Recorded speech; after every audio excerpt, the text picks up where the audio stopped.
ఈరోజు కార్మికుడు పిల్లలు కష్టపడుతున్నాం సార్. అలాంటి పిల్లలు చదివించుకోవడం కష్టపడుతున్నాం. ఈ కృష్ణానగర్ ఇంద్రనగర్ కానీ చుట్టుపక్కల ఏరియాలో కానీ ఒక సింగిల్ బెడ్రూమ్కి 15,000 16,000 రెంట్ తీసుకుంటారండి. అలాంటి మేము 30% పెంచమని అడుగుతున్నాం. ఈ డబ్బులు మేము పెంచడం బిల్డింగ్లో కట్టుకోవడమే లేదా కార్లు కొనడమే కాదు సార్.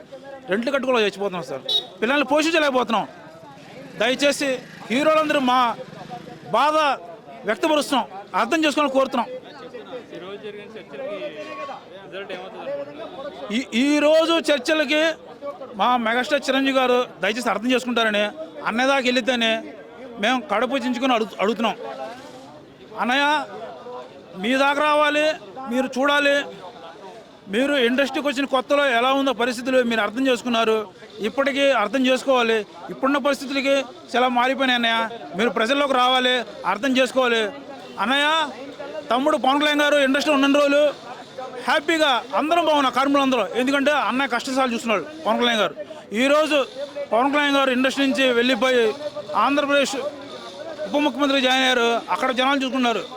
మా ఇండస్ట్రీ కూడా మర్చిపోయారు. మా ఇండస్ట్రీ కూడా అన్నయ్య పెద్ద అన్నయ్య మీరే పట్టించుకోవాలి. పెద్ద దిక్కుగా అన్నయ్య మెగాస్టార్ అన్నయ్య మీరు పట్టించుకోవాలి, మీరు గుర్తుంచుకోవాలి. మీరు దయచేసి కార్మికులకు వేదన గురించి ఆలోచించాలన్నయ్య. జై హింద్.